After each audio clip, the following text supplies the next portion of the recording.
ఈ video electric charges and ఫీల్డ్స్లో first video. ఈ వీడియోలో మనం ఇంట్రడక్షన్ చూస్తాము, అంటే వాట్ ఈస్ ఛార్జ్ అని, దాని ప్రాపర్టీస్, అలాగే ఒక బాడీని ఛార్జ్ ఎలా చేయాలి, అంటే ఎలక్ట్రిఫికేషన్ ఎలా చేయాలి అనే విషయాన్ని మనం ఇప్పుడు చూద్దాం. నా పేరు Shivakumar. Let's start. Electric charges and fields. ఈ చాప్టర్ మనకి ఎలక్ట్రోస్టాటిక్స్లో ఫస్ట్ చాప్టర్. అంటే మనకి క్లాస్ 12లో మొత్తం ఎలక్ట్రోమాగ్నెటిజం ఉంటుంది. దాంట్లో మనకి ఎలక్ట్రోస్టాటిక్స్ ఉంటుంది. జాగ్రత్త అర్థం చేసుకోవాలి. ఇది ఎలక్ట్రోస్టాటిక్స్, ఎలక్ట్రోడైనమిక్స్. ఎలక్ట్రోస్టాటిక్స్ అంటే ఏంటి? స్టాటిక్ ఛార్జెస్ గురించి నేర్చుకునేది. స్టాటిక్ ఛార్జెస్ అంటే charges are at rest. Static charges అంటే అర్థం ఏంటి? ఛార్జెస్ ఆర్ ఎట్ రెస్ట్ అని. సో ఛార్జెస్ అంటే క్యూతో రిప్రజెంట్ చేస్తుంది ఛార్జెస్. సో క్యూ రెస్ట్లో ఉంది. అక్కడ రెస్ట్లో ఉన్నప్పుడు ఇక్కడ ఫీల్డ్ ఎంత, లేదా అక్కడ Q1 ఉంది, Q2 ఉంది, Q1 Q2 మీద ఎంత ఫోర్స్ అప్లై చేస్తుంది, రెండు కూడా రెస్ట్లో ఉన్నాయి. ఇట్లాంటివన్నీ మనం చదవడానికి ఏమంటాం? ఎలక్ట్రోస్టాటిక్స్ అని. అలా కాకుండా ఎలక్ట్రోడైనమిక్స్ ఉంటుంది. ఎలక్ట్రోడైనమిక్స్ ఏంటి? Charges are in motion. Charges are in motion. So మోషన్లో ఉంటాయి అప్పుడు ఛార్జెస్. ఎప్పుడైతే ఛార్జెస్ మోషన్లో ఉంటాయి మనకి ఏమొస్తుంది? కరెంట్ వస్తుంది. కరెంట్ ఎప్పుడు వస్తుంది? If charges are in motion. మోషన్లో ఉన్నప్పుడు మనకు కరెంట్ వస్తుంది. సో అలాంటి వాటి గురించి చదవడానికి మనం ఎలక్ట్రోడైనమిక్స్ అంటాం. మనకి ఫస్ట్ 2 చాప్టర్స్ అంటే electric charges and fields, ECF, electric charges and fields, potentials and capacitors. ఈ 2 చాప్టర్స్ ఏవైతే ఫస్ట్ 2 చాప్టర్స్ ఉంటాయో అవి 2 కూడా మన ఎలక్ట్రోస్టాటిక్స్లో వస్తాయి. అంటే ఈ 2 చాప్టర్లో కూడా ఛార్జెస్ ఎలా ఉంటాయి? రెస్ట్లో ఉంటాయి. You don't need to worry, అవి ఎక్కడికైనా పారిపోతాయేమో ఆలోచించక్కర్లే. ఆ 2 అవన్నీ కూడా రెస్ట్లో ఉంటాయి. మరి ఎలక్ట్రోడైనమిక్స్ అంటే కరెంట్ ఎలక్ట్రిసిటీ. తర్వాత మీకు కరెంట్ ఎలక్ట్రిసిటీ చాప్టర్ కానీ, అలాగే AC, EMI, అలాగే moving charges and magnetism, moving charges and magnetism, MCM, moving charges, magnetism, AC, EMI, electromagnetic induction, current electricity. ఈ చాప్టర్స్ అన్నీ కూడా ఎలక్ట్రోడైనమిక్స్లో వస్తాయి. అన్ని చాప్టర్లో కూడా ఛార్జెస్ మూవ్ అవుతూ ఉంటాయి. ఎక్కడ ఒక దగ్గర కూర్చోవు. అలా కూర్చుంటే మనం ఎలక్ట్రోస్టాటిక్స్ అంటాం. కూర్చోకపోతే ఎలక్ట్రోడైనమిక్స్ అంటాం. అర్థమైందా? సో ఇవన్నీ కూడా, ఈ చాప్టర్స్ అన్నీ కూడా ఒకటే కాన్సెప్ట్. ఏదో ఒక చాప్టర్ మిస్ అయిపోయి ఇంకో చాప్టర్ చదివేద్దాం అలా కుదరదు. అది ఎలక్ట్రోస్టాటిక్. నేను ఛార్జెస్ అండ్ ఫీల్డ్స్ చదవను, ఇవన్నీ చదివేస్తానంటే ఏమీ అర్థం కానట్టే నీకు. Compulsory electric fields and charges చదివితేనే మిగతా అన్నీ అర్థం అవుతాయి కరెక్ట్గా. లేదంటే ఏవో మార్కులు వస్తాయి అంతే, ఇంకేం అర్థం కాదు. అర్థమవుతుందా?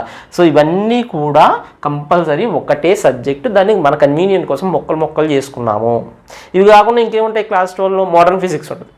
సో ఇవన్నీ వదిలేసి మోడర్న్ ఫిజిక్స్ చదువుకోవచ్చు, కానీ అది కూడా సరిగ్గా అర్థం కాదు ఇది రాకపోతే. So very very important. So electric charges and fields అనేది కంపల్సరీ రావాల్సిందే. This is the basic chapter for everything in class 12. అర్థమవుతుందా? రైట్. ఫస్ట్ మనం ఛార్జెస్ గురించి చూద్దాం. రఫ్గా ఇది ఒక చార్ట్ కింద వేసుకోండి. మనం ఛార్జెస్ నుంచి స్టార్ట్ చేద్దాం. ఛార్జ్ అంటే భయపడిపోతాం. ఛార్జ్ అంటే భయపడకూడదు. అర్థమైందా? షాక్ ఏం కొట్టదు, కంగారు పడకండి. ఛార్జ్ అంటే భయపడకూడదు, షాక్ ఏం కొట్టదు. ఓకేనా? ఒక బాడీకి మాస్ ఉంటుంది అంటే ఏమైనా భయం వేసిందా మనకి? ఏం భయం వేయలే. ఒక బాడీకి మాస్ ఎలా ఉంటుందో ఛార్జ్ కూడా అలాగే ఉంటుంది. అంటే ఛార్జ్ ఉండొచ్చు, ఉండకపోవచ్చు, అలా కొద్దిగా మాస్ కొద్దిగా డిఫరెంట్ అనిపిస్తుంది. కానీ మాస్ ఎలాగైతే ఒక ఇంట్రెన్సిక్ ప్రాపర్టీ, ఒక బాడీకి, ఒక మ్యాటర్కి మాస్ ఎలా అయితే ఇంట్రెన్సిక్ ప్రాపర్టీయో ఛార్జ్ కూడా అలాగే ఇంట్రెన్సిక్ ప్రాపర్టీ. దాని గురించి కొంచెం తెలుసుకోవడానికి యాటమ్స్ దగ్గరికి వెళ్దాం. యాటమ్స్లో ఏముంటాయి? న్యూక్లియస్ ఉంటుంది. దీని లోపల ప్రోటాన్స్ ఉంటాయి. బయట ఏముంటాయి? ఎలక్ట్రాన్స్ ఉంటాయి. అర్థమవుతుందా? ఇది యాటమ్. అది ఇలాంటి యాటమ్స్ అన్నీ కలిస్తే మ్యాటర్ అవుతుంది. ఓకేనా? ఒక బాడీ అవుతుంది. ఓకే. ఇప్పుడు ఈ బాడీ నుంచి వేరే బాడీకి ఏం ట్రాన్స్ఫర్ అవుతున్నాయి, లేకపోతే ఈ బాడీలో ఏం మూవ్ అవుతాయి? ఎలక్ట్రాన్స్. సో ఇక్కడ నేను ఛార్జ్ అన్నాను అంటే ఎలక్ట్రాన్స్కి సంబంధించి అంటున్నాను అనమాట. మూవ్ అవుతున్నాయి ఛార్జెస్ అన్నానంటే ఏం మూవ్ అవుతున్నాయి? ఎలక్ట్రాన్స్ మూవ్ అవుతున్నాయి. ప్రోటాన్స్ మూవ్ అవుతాయా? ఈ న్యూక్లియస్లో ఎక్కడో ఉంటాయి, లోపల యాటమ్ లోపల ఎక్కడో దాగుని ఉంటాయి. సో పాజిటివ్స్ ఏం మూవ్ అవుతాయి? ఎలక్ట్రాన్స్ మూవ్ అవుతాయి. సో ఛార్జెస్ మూవ్ అవుతున్నాయి, ఛార్జెస్ ట్రాన్స్ఫర్ అవుతున్నాయి అంటే దేని గురించి మాట్లాడుతున్నాం మనం? ఎలక్ట్రాన్స్ గురించి మాట్లాడుతాం. అర్థమైందా? ఓకే. ఇప్పుడు ఈ 2 కూడా ఇక్కడ 3 ఉన్నాయి. ఇక్కడ ఎన్ని ఉన్నాయి? 3 ప్రోటాన్స్ ఉన్నాయి. సో ఎన్ని ప్రోటాన్స్ ఉన్నాయి? అన్ని న్యూట్రాన్స్ ఉన్నాయి. సో ఏమైనా ఛార్జ్ ఉన్నట్టా? లేదు, న్యూట్రల్ ఉన్నట్టు అంటే న్యూట్రల్ ఉంది బాడీ అంటే అర్థం ఛార్జెస్ లేవని కాదు. పాజిటివ్ ఛార్జ్ నెగిటివ్ ఛార్జ్ కలిసిపోయి నెట్ ఛార్జ్ 0 ఉంది అని. ఏముంది? నెట్ ఛార్జ్ 0 ఉంది అని అర్థం. సో ఒక బాడీ ఉంది ఇలాగా, ఈ బాడీలో అది యాటమ్ జరిపేస్తున్నాను. యాటమ్ నుంచి బాడీకి వచ్చేద్దాం. బాడీలో ఎన్ని పాజిటివ్స్? 3 పాజిటివ్స్ ఉన్నాయి. ఎన్ని నెగిటివ్స్ ఉన్నాయి? 3 నెగిటివ్స్ ఉన్నాయి. So total what is net charge? Net charge is 0. Q net, Q అంటే ఛార్జ్ అనమాట. క్యూ నెట్ ఎంత? 0. అంటే ఛార్జెస్ లేనట్టు ఉన్నాయి కానీ బ్యాలెన్స్ అయిపోయి నెట్ ఛార్జ్ 0 అయింది అని అర్థం. ఒకవేళ నీకు ఒక ఎలక్ట్రాన్ లేదు, ఒక ఎలక్ట్రాన్ లేకపోతే ఇందులో ఏమున్నాయి? 2 పాజిటివ్స్ 2 నెగిటివ్స్ క్యాన్సిల్ అయిపోతే పాజిటివ్. సో దీనప్పుడు మనం ఏమంటాం? పాజిటివ్లీ ఛార్జ్డ్ బాడీ అంటాం. పాజిటివ్లీ ఛార్జ్డ్ బాడీ అంటాం. అంటే అర్థం ఏంటి? పాజిటివ్లీ ఛార్జ్డ్ బాడీ అంటే పాజిటివ్స్ ఎక్కువ ఉన్నాయి అలా అనుకోవడం కదా. పాజిటివ్స్ ఎక్కువ ఉన్నాయి అనుకోవడం కన్నా నాకేం ఇష్టం అంటే ఎలక్ట్రాన్స్ తక్కువ ఉన్నాయి అనుకో. ఎందుకంటే ఏం మూవ్ అవుతున్నాయి మనకి? ఎలక్ట్రాన్స్ కదా మూవ్ అయ్యాయి, పాజిటివ్స్ కాదు కదా. ఎలక్ట్రాన్స్ మూవ్ అవుతున్నాయి కాబట్టి ఇక్కడ తక్కువ ఎలక్ట్రాన్స్ ఉన్నాయి. అర్థమైందా? Deficiency of electrons makes a body positive. రాసుకోండి అక్కడ, deficiency of electrons makes a body positive. అర్థమవుతుందా? అలా కాకుండా ఎక్కువ నెగిటివ్స్ ఉన్నాయి, మోర్ ఎక్సెస్ నెగిటివ్స్ ఉన్నాయి. ఎక్సెస్ నెగిటివ్స్ ఉంటే అప్పుడు దాన్ని ఏమంటాం? నెగిటివ్లీ ఛార్జ్డ్ బాడీ అంటాం. నెగిటివ్లీ ఛార్జ్డ్ బాడీ అంటే ఎక్సెస్ ఆఫ్ ఎలక్ట్రాన్స్. అక్కడ రాసుకోండి, excess of electrons in a body makes a body negatively charged. అర్థమైందా? సో నెగిటివ్లీ ఛార్జ్డ్ బాడీ అంటే అర్థం ఏంటి? It has excess number of electrons. ఇది క్లారిటీగా ఉండాలి. అర్థమైందా? ఓకే. మరి ఛార్జ్ని అఫీషియల్గా ఎలా, ఒక టెక్స్ట్ బుక్ డెఫినేషన్గా ఎలా డిఫైన్ చేస్తాం అనేది చూద్దాం. ఓకేనా? ఓకే. ఇప్పుడు ఛార్జ్ ఉంది ఒక బాడీ మీద మనకి ఎలా తెలుస్తుంది? ఛార్జ్ లేదు లేకపోతే ఉంది, ఈ విషయాలన్నీ మనకి ఎలా తెలుస్తాయి? It produces electrical and magnetic effects. If it has charge what happens? It produces electric and magnetic effects. అలాగే it response to the external electric and magnetic field. So అప్పుడు మనం ఛార్జ్ని ఎలా డిఫైన్ చేయొచ్చు అంటే it is the property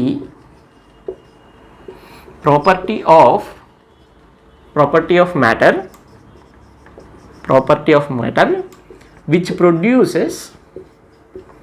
which produces electric and magnetic effects,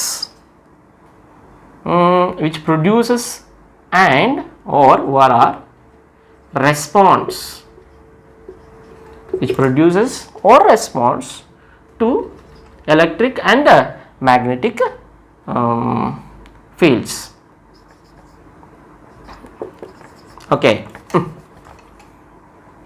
Effects produces magnetic effects or response to magnetic effects, right?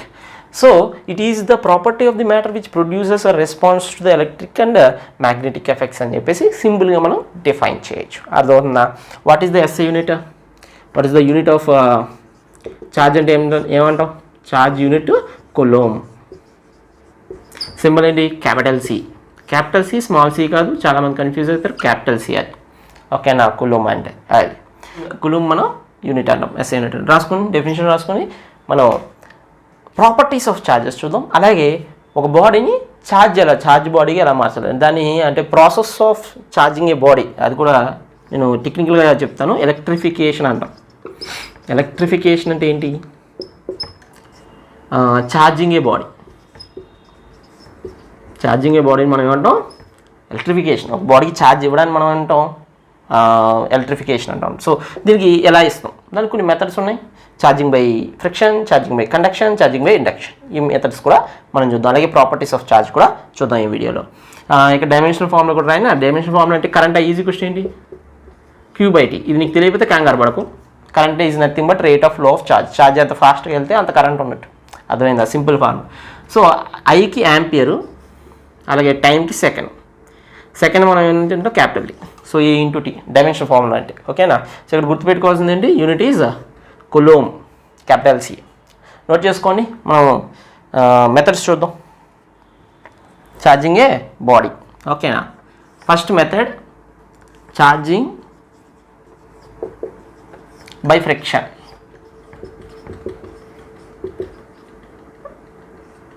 Friction ద్వారా charge చేయడం, ఇది చాలా ఫేమస్.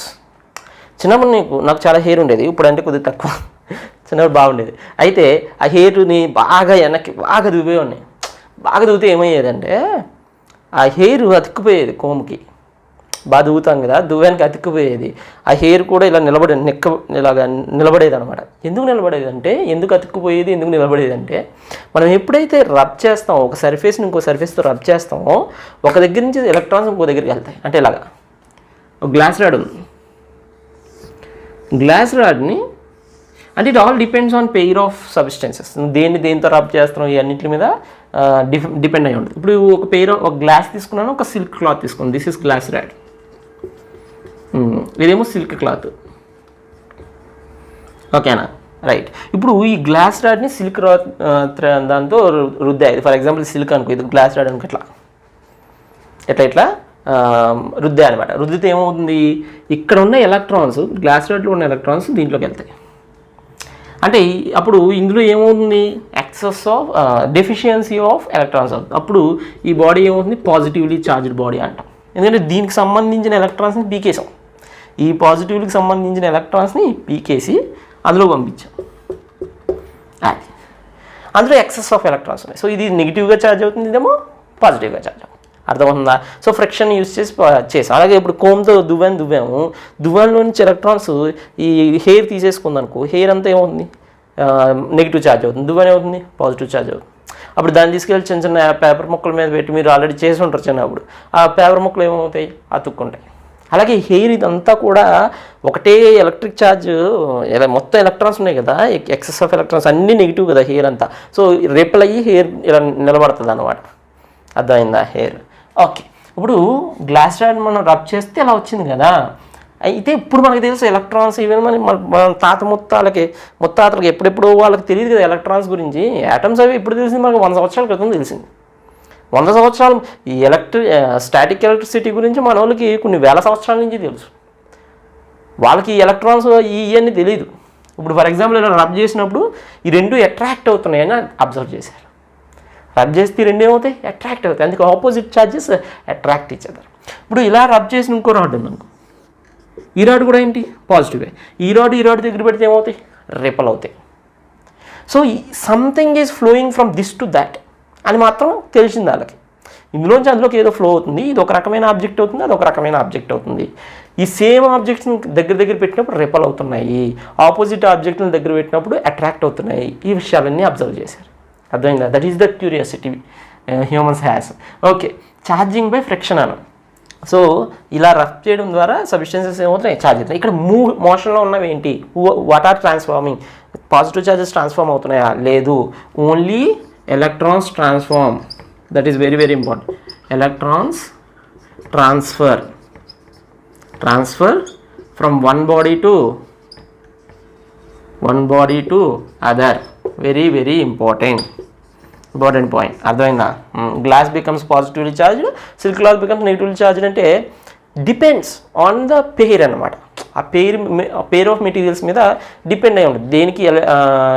దేనికి ఎలక్ట్రాన్స్ తీసుకునే శక్తి ఎక్కువ ఉంటుందో అది ఎక్కువ తీసేసుకుంటుంది. ఎలక్ట్రాన్ ఇచ్చేసే శక్తి ఉన్నాయి, ఇచ్చేస్తాయి. అర్థమవుతుందా? Depends on the materials. You can see some examples in your textbook. Okay, next method చూద్దాం. ఇది రఫ్గా వేసుకోండి diagram. Charging by conduction. Charging by conduction very very important. Charging by conduction అంటే ఒక బాడీ ఇలా ఉందనుకోండి, ఒక స్ఫియర్ ఉంది, దీంట్లో నెగిటివ్ ఛార్జ్ ఉంది. ఓకేనా? ఎంత ఉంది, 1 2 3 4 5 6 7 నెగిటివ్ ఛార్జ్ ఉంది. ఏదో అలా సింబల్స్ పెట్టా మనకు తెలుస్తుందని. 7 1 2 3 1 2 3 4 5 6 7 8 ఉన్నాయి. ఇప్పుడు దీన్ని ఇంకొక స్ఫియర్తో అటాచ్ చేశారు. దానికి ఛార్జింగ్ లేదు, దాని మీద ఛార్జ్ లేదు. న్యూట్రల్ బాడీకి దీన్ని అంటిపెట్టి ఉంచారు. అంటిపెట్టి ఉంచితే ఏమవుతుంది, ఇందులో ఉన్న కొన్ని ఎలక్ట్రాన్స్, ఎక్సెస్ ఎలక్ట్రాన్స్ ఇందులోకి కండక్ట్ అవుతాయి. అందుకే కండక్షన్ అన్నాం. ఇందులో ఉన్న కొన్ని ఎలక్ట్రాన్స్ ఇందులోకి కండక్ట్ అయితే ఏమవుతుంది చూడండి. నెక్స్ట్ స్టెప్ ఏమవుతుంది, ఈ స్ఫియర్లు ఎన్ని ఉంటాయి, 1 2 3 4 5 6 7 8 రెండు కూడా సిమిలర్, రెండు కూడా సేమ్ ఐడెంటికల్ తీసుకున్నాం అనుకో. అప్పుడు దీంట్లో ఏమో 4, దీంట్లో 4. అర్థమైందా? సో ఇది ఛార్జ్ అయిపోయింది, ఇప్పుడు ఇది కూడా ఛార్జే. కానీ డ్రాబ్యాక్ ఏంటి, ఇందులో ఉన్న ఛార్జ్ని డిస్ట్రిబ్యూట్ చేసుకున్నారు, రెండు కొత్తగా ఏమి ఛార్జెస్ని క్రియేట్ చేయలేకపోయినాయి. అర్థమైంది. సో ఇది వెరీ లిమిటెడ్ అనమాట. ఇంకొక స్ఫియర్స్ని దీంట్లో అటాచ్ చేసామనుకో అప్పుడు ఏమవుతుంది, 4 స్ఫియర్స్ అవుతాయి. అంటే సైజు సేమ్ సైజే అన్ని స్ఫియర్లు. నేను ఏం చేసిన అంటే గీయడానికి ఈజీగా ఉంటుంది చిన్న చిన్న చేసి. సో ఈ స్ఫియర్స్ ఇంకొక 2 తీసుకొచ్చి వీటికి పెట్టాను అనుకో, అది రెండు డిస్ట్రిబ్యూట్. సో అలా డిస్ట్రిబ్యూట్ చేసుకుంటా ఉంటాయన్నమాట కండక్షన్ ద్వారా. కానీ కొత్తగా ఛార్జెస్ ఏమైనా క్రియేట్ అయినాయా? క్రియేట్ అవ్వలే. అర్థమైందా? నెక్స్ట్ కండక్ట్ అయిన తర్వాత ఈ రెండు ఏం చేస్తాయి, రిపల్ అవుతాయి, అట్రాక్ట్ అవుతాయి. రిపల్ అవుతాయి. ఇందాక మనం ఫ్రిక్షన్ చేసినప్పుడు రెండు ఏమైనాయి, అట్రాక్ట్ అయినాయి. Silk cloth, glass rod attract అయినాయి. కానీ ఇక్కడ రెండు ఏమవుతాయి, రిపల్స్ అవుతాయి. అందుకే ఇక్కడ ఏం చెప్తారంటే కండక్షన్ ప్రిసీడ్స్ రిపల్షన్ రాసుకున్నారు. కండక్షన్ ప్రిసీడ్స్ రిపల్షన్ అంటే కండక్షన్ అయిన తర్వాత రెండు కూడా రిపల్స్ అవుతాయి, రెండు కూడా రిపల్ చేసుకుంటాయి అనేది ఇంపార్టెంట్ పాయింట్. ఓకే, అంటే ఫర్ ఎగ్జాంపుల్ ఇక్కడ దీని మీద ఆల్రెడీ ఇంకొక 2 ఛార్జీలు ఉన్నాయి అనుకో. ఫర్ ఎగ్జాంపుల్ ఆల్రెడీ దీని మీద 2 ఉన్నాయి, దీని మీద ఉన్నాయి 8 ఉన్నాయి. అప్పుడేమవుతుంది మరి? అప్పుడేమవుతుందంటే రెండు ఈక్వల్గా షేర్ చేసుకుంటాయి. 8 + 2 ఎంత 10 కాబట్టి ఇదో 5 ఉంచుకుంటుంది, అదో 5 ఉంచుకుంటుంది. కానీ ఐడెంటికల్ ఉండాలి, రెండు ఐడెంటికల్ ఉండాలి. అర్థమైందా? సో 5 తీసుకుంటాయి అనమాట, ఈక్వల్గా డిస్ట్రిబ్యూట్ చేసుకుంటాయి. అది గుర్తుపెట్టుకోవాలి. అంటే దీన్ని జనరల్గా చెప్పాలి అంటే జనరల్గా ఇక్కడ చేస్తారు. 2 ఐడెంటికల్ స్ఫియర్స్ ఉన్నాయి. 2 identical spheres, one has Q1 another has Q2. రెండింటిని కాంటాక్ట్లో పెట్టాం. రెండింటిని కాంటాక్ట్లో పెట్టి సపరేట్ చేసాం. చూడండి జాగ్రత్తగా. రెండింటిని కాంటాక్ట్లో పెట్టుకుంటే ఏమవుతాయి, రెండు కూడా షేర్ చేసుకుంటే అప్పుడు ఇందులో ఎంత ఉంటుంది, Q1 + Q2/2. ఇందులో ఎంత ఉంటుంది, Q1 + Q2/2. అది విషయం. రెండు నీట్గా షేర్ చేసుకుంటే, అంటే ఎగ్జాంపుల్ చూద్దాం. This is very important formula. రెండు ఎలా ఉండాలి, ఐడెంటికల్ ఉండాలి. ఫర్ ఎగ్జాంపుల్ 2 స్ఫియర్స్ ఉన్నాయి. ఒక దాంట్లో 5 కూలుంబ్ ఉంది, ఇంకొక దాంట్లో 2 కూలుంబ్ ఉంది, ఆర్ 8 కూలుంబ్ ఉంది, 3 కూలుంబ్ ఉంది. ఇప్పుడు మనం కాంటాక్ట్లో పెట్టి తీసాం, ఎంత ఉంటాయి చెప్పు. కండక్షన్ ద్వారా ఎంత అవుతాయి అంటే ఏం చెప్తారు, 5 + 3 8/2 అంటే 4 కూలుంబ్. ఓకేనా? ఇంకో ఎగ్జాంపుల్, 2 స్ఫియర్స్ ఉన్నాయి. ఇందులో మళ్ళీ 5 కూలుంబ్ తీసుకున్నాం, కానీ ఈసారి ఇందులో -1 కూలుంబ్ తీసుకుంటా. -1 కూలుంబ్ ఉంది. సో ఈ రెండు యాడ్ చేసినప్పుడు 5 + 1 6 అనకూడదు. సైన్ ఏది ఉందో ఆ సైన్ మొత్తం తీసుకోవాలి. అంటే 5 - 1 ఎంత, 5 - 1 4 అంటే 4/2 కూలుంబ్. అర్థమైందా? ఇలా 5 - 1/2 సైన్తో పాటు తీసుకోవాలి. ఇవన్నీ కూడా సైన్తో పాటు తీసుకోవాలి. అర్థమైందా? అది. సో ఇప్పుడు కూడా ఇక్కడ చేసేటప్పుడు ఎంత వస్తుంది, 2 కూలుంబ్ వస్తుంది. సో ఒక దాంట్లో 2 కూలుంబ్, ఇంకో దాంట్లో 2 కూలుంబ్. అలా ఈక్వల్గా షేర్ చేసుకుంటాయి. So this formula is important. If you అక్కడ రాసుకోండి, మీరు రాసుకోండి అక్కడ నోట్స్లో. ఇఫ్ 2 ఐడెంటికల్ spheres are in contact, if 2 identical spheres are in contact, then charge on each sphere after separation is given by Q1 + Q2/2 and Q1 + Q2/2. Okay, right. Next, charging by induction. ఆ method కూడా చూద్దాం. Note చేసుకొని రఫ్గా examples అన్ని. This is very important method. Induction ద్వారా charge చేయడం అంటే ఏంటి, ఇండక్షన్ అంటే ఏంటి? ఫర్ ఎగ్జాంపుల్ ఇక్కడ ఒక నెగిటివ్లీ ఛార్జ్డ్ బాడీ ఉంది. ఓకేనా? ఇక్కడ నెగిటివ్లీ ఛార్జ్డ్ బాడీ ఉంటే దాని దగ్గరగా మనం ఇంకొక స్ఫియర్ని తీసుకొచ్చాం. కాంటాక్ట్లో పెట్టలేదు, we are not touching dum.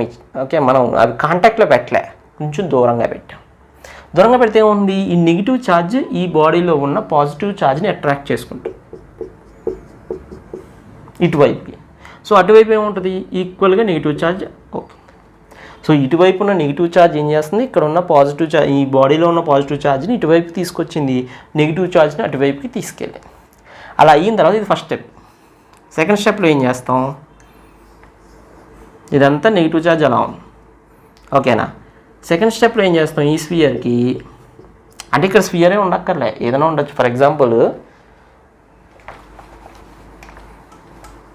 Sphere తీసేసి మన రాడ్ ఉంది కానీ మన glass rod, favourite glass rod, అది పెడదాం. హౌ, అది పాజిటివ్ ఛార్జ్ కదా, మరి ఇక్కడ ఏం పెడదాం, నెగిటివ్ వస్తుంది. ఇక్కడ పాజిటివ్ ఛార్జ్ పెడితే ఇక్కడ ఏమి ఇండ్యూస్ అవుతుంది, నెగిటివ్ ఛార్జ్ ఇండ్యూస్ అవుతుంది, అందుకే ఇండక్షన్. ఇక్కడేం వస్తుంది, పాజిటివ్ ఛార్జ్. రైట్, ఇక్కడ కూడా ఏం చేస్తాం, అది అలాగే ఉంది. రైట్, ఇక్కడ ఏమవుతుంది, నెగిటివ్ ఛార్జ్. ఓకే, ఇక్కడ ఏమున్నాయి, పాజిటివ్స్ ఉన్నాయి, బాగానే ఉంది. ఇప్పుడు దీన్ని తీసుకెళ్ళి మనం గ్రౌండ్కి కలుపుతున్నాం. ఇది గ్రౌండ్ సింబల్, చాలా జాగ్రత్త చూసుకోవాలి. ఇది గ్రౌండ్ సింబల్ చాలాసార్లు వస్తుంది. గ్రౌండ్ అంటే ఎర్త్. ఎర్త్ గురించి ఒకటి తెలుసుకోవాలి మీరు. Earth is a great conductor, అర్థమైందా, సూపర్ కండక్టర్ అనమాట. ఇది మొత్తం ఎన్ని ఉంటే అన్ని ఛార్జీలు తీసేసుకుంటుంది. It's a good reservoir of charge, అర్థమైందా. We consider earth is neutral, అది కూడా ఇంపార్టెంట్. ఎంత ఛార్జ్ దానికి కలిపినా అది న్యూట్రలే ఉంటుంది, ఎంత ఛార్జ్ తీసుకున్నా న్యూట్రలే ఉంటుంది. It is A good reservoir of charge. నువ్వు ఎంత తీసినా ఎంత కలిపినా అది న్యూట్రలే, అదే ఎంతైనా ఛార్జ్ తీసుకోవచ్చు, ఎంతైనా ఛార్జ్ ఇవ్వచ్చు దానికి. నీకు ఎప్పుడైతే ఇక్కడ పాజిటివ్స్ ఉన్నాయో ఇక్కడ నుంచి నెగిటివ్స్ ట్రావెల్ చేస్తాయి, అంటే ఎలక్ట్రాన్స్ ట్రావెల్ చేసి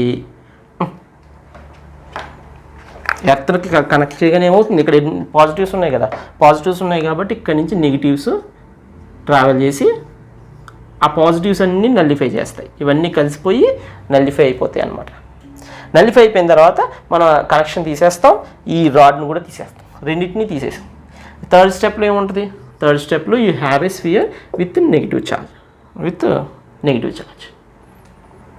సో ఫైనల్ స్టేజ్కి వచ్చేటప్పటికి నువ్వు ఎర్త్ కనెక్షన్ తీసేసావు, ఇక్కడ జస్ట్ ఒక వైర్ బిట్ కనెక్ట్ చేసావు అంతే.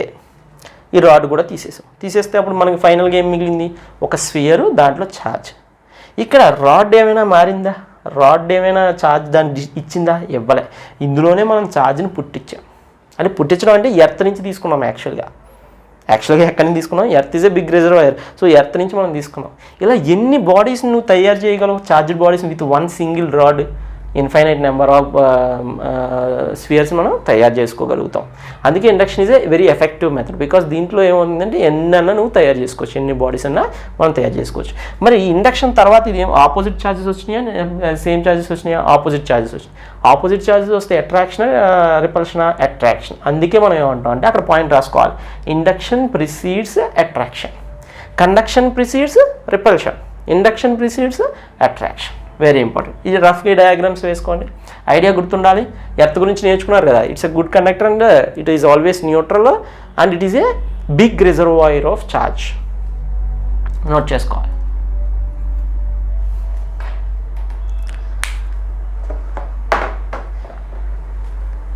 Let's see properties of charge properties చూద్దాం.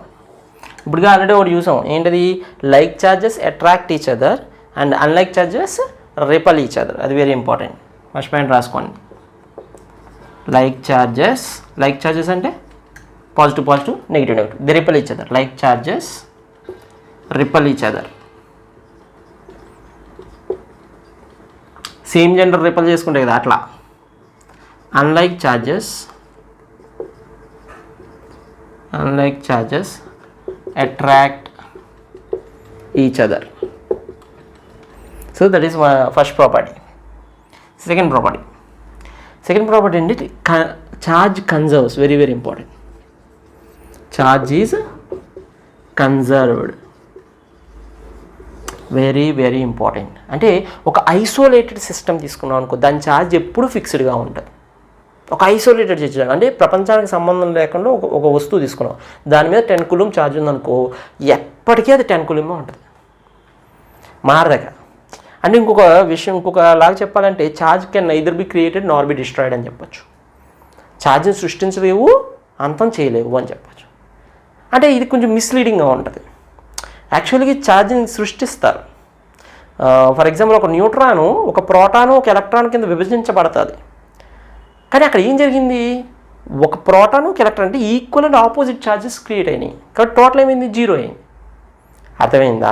So charge can neither be created nor be destroyed అంటే అక్కడ చాలా జాగ్రత్తగా చూడాలి. క్రియేట్ చేయగలం కానీ ఒక పేర్స్లోనే క్రియేట్ చేయగలం. You cannot create positive charge only, you cannot create negative charge only, you can create pair of charges. అర్థమైందా? And charge is always conserved. So for isolated system For isolated system, the net charge is constant. Net charge is constant. Net charge is constant. For example, ఒక system ఉంది ఇలా, ఇది ఒక isolated system. ఈ లోపల 2 bodies ఉన్నాయి. ఈ లోపల 5 కూలుంబ్ ఒకటి ఉంది, 6 కూలుంబ్ ఒకటి ఉంది. తర్వాత కొన్ని రోజులు అయిపోయిన తర్వాత నువ్వు చూస్తే ఫర్ ఎగ్జాంపుల్ అది 5, 6 అలాగే ఉండొచ్చు, లేదంటే ఇది 6 ఇది 5 అయి ఉండొచ్చు, లేకపోతే ఇది 2 తీసుకుంటే ఇది 7 ఇది 4 అయి ఉండొచ్చు. కానీ చూడండి టోటల్ ఛార్జ్ ఎంత ఇక్కడ 11 కూలుంబ్ కదా. టోటల్ ఛార్జ్ ఎంత 11 కూలుంబ్. ఇక్కడ టోటల్ ఛార్జ్ ఎంత 11 కూలుంబ్. సో అది మారదు. Net charge will not be changed. Net charge will be constant for an isolated system. అర్థమవుతుందా? సో ఛార్జ్ కన్జర్వ్ అవుతుంది అనేది వెరీ వెరీ ఇంపార్టెంట్. సో ఇక్కడ చిన్న నోట్ పాయింట్ ఏంటి మీరు అర్థం చేసుకోవాల్సింది, charge can neither be created nor be destroyed. అంటే charges created equal and opposite. అలా గుర్తుపెట్టుకోండి. ఏ క్వశ్చన్లు అడుగుతాడని కాదు, they will be charges are created equal and opposite. అంటే ఒక న్యూట్రాన్ ఉందనుకో, ప్రోటాను ఎలక్ట్రాన్, అలా 2 కింద ఈక్వల్ అండ్ ఆపోజిట్ ఛార్జెస్ కింద క్రియేట్ అవుతుంది. కానీ ఒక్క ప్రోటాన్ని నువ్వు కొత్తగా క్రియేట్ చేయాలి విశ్వాలంటే క్రియేట్ చేయలేవు. అర్థమైందా? Very very important.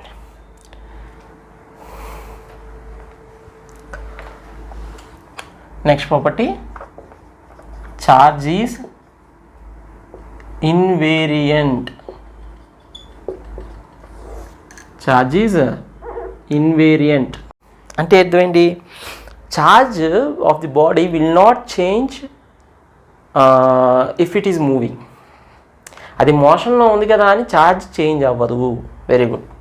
అంటే ఛార్జ్ డజంట్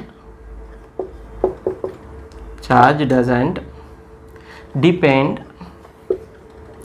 ఆన్ వెలాసిటీ. ఎంత వెలాసిటీతో వెళ్ళినా charge of the body is fixed. అంటే ఒక బాడీ ఉంది, బాడీ మీద 5 కూలుంబ్ ఉంది, ఇది రెస్ట్లో ఉంది 5 కూలుంబే.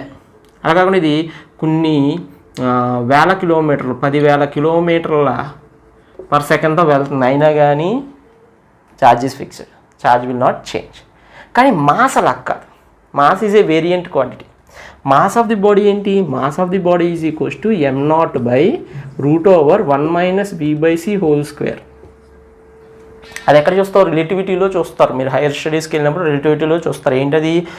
Mass of the body will change with when the body is in motion. Body మోషన్లో ఉన్నప్పుడు మాస్ మారుతుంది. అర్థమైందా? కాదు మన ఆర్డినరీ వెలాసిటీస్ దగ్గర అది గమనించాం. ఒకవేళ ఆ velocities comparable to the light velocity. C అంటే ఏంటి? Light velocity. లైట్ వెలాసిటీకి కంపేరబుల్గా ఉన్నప్పుడు you can observe that mass is not constant. If you increase velocity, mass also increases. If you increase velocity, mass increases. Very very important. But for charge is invariant. Very important point రాసుకోండి. It does not depend on the velocity. Mass formula కూడా పక్కన రాసుకోండి. Property, charge is quantized. Very very very very very very important. Charge is quantized. Charge is quantized అంటే ఏంటి? అంటే you have a minimum charge in the universe. యూనివర్స్లో నీకు minimum charge ఉంది. Very important. Minimum independent charge exist in the universe is electron charge. What is that electron charge? E. That is E is 1.6 × 10⁻⁹ coulomb. ఈ charge అనేది fixed. అది అతి చిన్న charge. అంటే you cannot have 0.8 × 10⁻⁹ లేదు. 0.8 × 10⁻⁹ coulomb doesn't exist. అర్థమైందా? ఎంత చిన్న ఛార్జ్ ఉందంటే ఒక చిన్న ఛార్జ్ 1.6 × 10⁻⁹ coulomb ఉంది. అది ఒక ఎలక్ట్రాన్ ఛార్జ్ అంటాం. ఒక ఎలక్ట్రాన్కి అంత ఛార్జ్ ఉంటుంది. ఇక తర్వాత ఏ ఛార్జ్ ఉన్నా that is the integral multiple of this electron charge. అయితే మీకు కొన్ని దగ్గర ఇలాంటి ఛార్జీలు కూడా చూస్తారు. E/3 2e/3. ఇది కొంచెం మోడర్న్ ఫిజిక్స్ మీరు చదువుతున్నారనుకో, అక్కడ పార్టికల్స్ గురించి నేర్చుకుంటారు. క్వార్క్స్, యాంటీ క్వార్క్స్ ఇట్లాంటి వాటి గురించి నేర్చుకుంటారు. వాటి charges up quark, down quark ఇలాంటి వాటి గురించి నేర్చుకుంటారు. ఒకవేళ if you are interested in that kind of stuff you will learn about them. అప్పుడు e/3, 2e/3 అట్లాంటి ఛార్జీలు చూస్తారు క్వార్క్స్కి. కానీ those are not those depend అంటే ఒక క్వార్క్, కొన్ని క్వార్క్స్ కలిపి ప్రోటాన్ని, కొన్ని క్వార్క్స్ కలిపి న్యూట్రాన్ని తయారు చేస్తాయి. అర్థమైంది? అంటే మనం చిన్నప్పుడు చదువుకున్నాం ఆటమ్ ఈజ్ నాట్ డివిజిబుల్ అని చెప్పేసి. తర్వాత ఏం చదువుకున్నాం? ఆటమ్ ఈజ్ డివిజిబుల్, న్యూట్రాన్లు ఉంటాయి, ప్రోటాన్లు ఉంటాయి, ఎలక్ట్రాన్లు ఉంటాయి అని చదువుకున్నాం. కానీ ఇప్పుడు ఏం చదువుతున్నాం అంటే ప్రోటాన్, న్యూట్రాన్లు కూడా డివిజిబుల్లే. They also made up with some other charges called quarks. ఆ క్వార్క్స్కి ఈ ఛార్జెస్ ఉంటాయి వాటికి. అర్థమైందా? కాకపోతే అవి వాటి గురించి ఇప్పుడు మనం మాట్లాడక్కర్లేదు, ఓకేనా? కానీ అలాంటివి చూసినప్పుడు కంగారు పడకండి. ఛార్జ్ ఈ కన్నా తక్కువ ఉండదు కదా అని చెప్పేసి ఉంటాయి. But those are not stable and అంటే అదేం చెప్పాలి, they are not independent charges. అందుకే ఇండిపెండెంట్ ఛార్జెస్ అని చెప్పేసి ఇక్కడ పర్టికులర్గా రాయడం జరిగింది. ఓకే, దాని గురించి పక్కన పెడదాం. So what is the lowest charge we have? ఇది వద్దు మనకు ఇప్పుడు. What is the lowest charge we have? Is equals to 1.6 × 10⁻⁻⁹ కూలం. ఇంకొక విషయం ఏంటంటే, ఇంకేదైనా ఛార్జ్ ఉంది విశ్వంలో అంటే that must be the integral multiple of this lowest charge. అంటే నువ్వు బ్రిటానియా బిస్కెట్స్ ఉన్నాయి, ఒక బిస్కెట్, 2 బిస్కెట్లు, 3 బిస్కెట్లు ఉంటాయి. కానీ 1.5 బిస్కెట్, 2.5 బిస్కెట్లు ప్యాక్ చేయడు కదా వాడు. ఒక బిస్కెట్, 2 బిస్కెట్లు, 3 బిస్కెట్లు ప్యాక్ చేస్తాడు. అలాగా any other charge in the universe is integral multiple of ఈ. అంటే ఏదైనా ఇంకో ఛార్జ్ ఉంది అంటే సృష్టిలో that q is equals to +or-n × e. Plus charge అయితే +ne, నెగిటివ్ ఛార్జ్ అయితే -ne. n అంటే ఏంటి? ఇంటిజర్. అంటే n ఈజ్ ఈక్వల్స్ టు ఏమవుతుంది? n is equals to 1, 2, 3 and so on. ఎన్నైనా నువ్వు తీసుకోవచ్చు. So q is equals to +or-ne ఆ రూపంలోనే ఉంటాయి. అంటే నీకు 2e ఛార్జ్ ఉంటుంది, 3e ఛార్జ్ ఉంటుంది, 4e ఛార్జ్ ఉంటుంది, 2.5e ఛార్జ్ ఉంటుందా? ఉండదు. 7.2e ఛార్జ్ ఉంటుందా? ఉండదు. 2e ఛార్జ్ ఉంటుందా? ఉంటుంది. 7e ఛార్జ్ ఉంటుందా? ఉంటుంది. 7.5 ఉంటుందా? ఉండదు. అన్నీ కూడా ఇంటిగ్రల్ మల్టిపుల్ ఆఫ్ ఈనే ఉంటుంది. ఈ వాల్యూ ఎంత? 1.6 × 10⁻⁻⁹ coulomb. Note it down. Very very very important. ఒక ప్రాబ్లం కూడా చేద్దాం మీరు. ఒక ఇంట్రెస్టింగ్ ఎగ్జాంపుల్ చేద్దాం. How many electrons combines to give 1 coulomb charge? ఎన్ని ఎలక్ట్రాన్స్ కలిస్తే 1 కూలుంబ్ ఛార్జ్ ఇస్తాయి? Concentrate. q is equals to ఏంటి formula? ne +or-ne of course.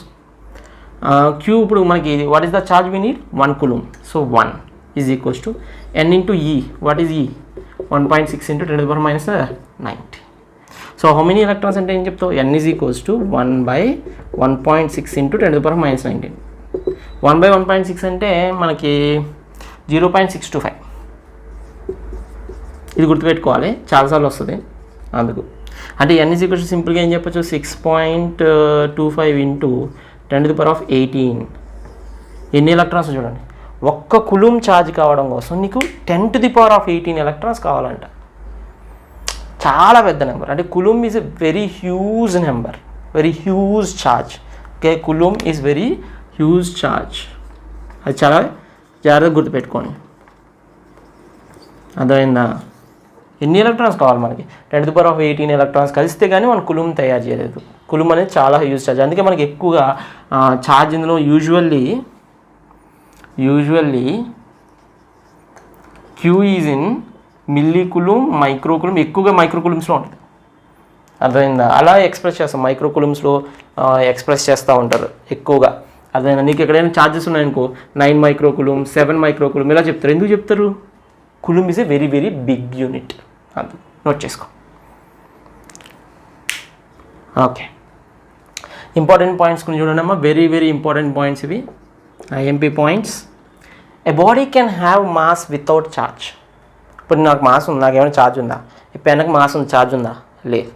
So A body can have mass without charge, but converse is not true. A body cannot have charge without mass. అర్థమైందా? So ఒక బాడీకి mass లేకుండా charge ఉండదు. Body cannot have charge without mass. Mass లేకపోతే charge ఉండదు. దానికి ముందు mass ఉండాలి, తర్వాత ఛార్జ్ గురించి నెక్స్ట్ క్వశ్చన్. అసలు మాసే లేదనుకో దానికి ఇక్కడ ఛార్జ్ గురించి ఇంకా మాట్లాడక్కలే. ఫస్ట్ మాస్ ఉండాలి, ఆ తర్వాత ఛార్జ్ గురించి మాట్లాడాలి. అర్థం ఉంది అది. Next negatively charged body mass increases slightly. ఇప్పుడు ఎలక్ట్రాన్ యాడ్ అయితే ఎక్సెస్ ఆఫ్ ఎలక్ట్రాన్స్ కదా makes a body negatively charge. So negative charge body ఉన్నది అంటే నీ దగ్గర మాస్ ఇంక్రీజెస్. ఒక బాడీని నెగిటివ్గా ఛార్జ్ చేసామంటే mass slightly increases because you are adding electrons to it. Since adding electrons. అదే పాజిటివ్లీ ఛార్జ్డ్ ఉన్నాడు. పాజిటివ్ ఛార్జ్ అంటే మాస్ ఏమో తగ్గుతుంది. ఎందుకు? Since removing electrons. Electrons remove చేస్తుంటే మాస్ని రిమూవ్ చేస్తున్నాం. సో మాస్ ఏముంది? తగ్గిపోతాం. This is very very important. Electrostatic force is 10. ఈ నెంబర్ గుర్తుపెట్టుకోవాలి. డైరెక్ట్ 3 బిట్లు అడుగుతాడు. 10⁻36 greater than 10⁻36 times greater than gravitational force. అంటే electrostatic force FE is 10⁻36 times FG.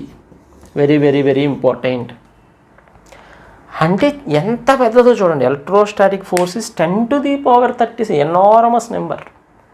10⁻36 times greater than the gravitational force అంటున్నాడంటే మీరు microscopic world అంటే electrons వరల్డ్లోకి వెళ్తే, ప్రోటాన్స్ వరల్డ్లోకి వెళ్తే, ఆ మైక్రోస్కోపిక్ వరల్డ్లోకి వెళ్తే అక్కడ గ్రావిటేషన్ గురించి మాట్లాడితే నవ్వుతారు. అర్థమైందా? నువ్వు ఎలక్ట్రాన్స్ దగ్గరికి వెళ్ళి గ్రావిటీ నిన్ను ఎర్త్ లాగేస్తుంది ఇలాంటి మాటలు మాట్లాడితే అది నవ్వుతుంది. ఎందుకు? వాళ్ళకి ఎవరు priority? Electrostatic force. Electrostatic force అనేది ప్రియారిటీ. మైక్రోస్కోపిక్ వరల్డ్లో వాట్ డామినేట్స్? Electrostatic force. మరి మనకి అదే ఎలక్ట్రోస్టాటిక్ ఫోర్స్ మన విశ్వంలో ఉందనుకో, విశ్వాన్ని డామినేట్ చేసిందనుకో. ఇప్పుడు మన ఎర్త్ సన్ చుట్టూ తిరగడానికి కారణం గ్రావిటేషన్ ఫోర్స్ అంటాం. మొత్తం ఈ విశ్వం మనకి ఈ స్టేజ్లో ఉండడానికి కారణం గ్రావిటేషన్ ఫోర్స్ అంటాం. అలా కాకుండా ఒకవేళ ఎర్త్కి ఛార్జ్ ఉందనుకో, ఎర్త్ న్యూట్రల్ బాడీ అన్నాం. అలా కాకుండా ఎర్త్ ఛార్జ్డ్ బాడీ అనుకో, సన్ ఛార్జ్డ్ బాడీ అనుకో, వేరేగా ఉంటుంది, కథ వేరుగా ఉంటుంది. ఎందుకంటే electrostatic force dominates the universe. అర్థమైందా? కానీ it always dominates in microscopic world. Microscopic వరల్డ్లోకి వెళ్ళినప్పుడు గ్రావిటేషనల్ ఫోర్స్ గురించి నువ్వు భయపడడానికి ఏం లేదు. అక్కడ అంతా ఉన్నది ఎవరు? Electrostatic force. అర్థమైందా? ఎందుకంటే it is 10⁻36 times gravitational force. రాసుకోండి.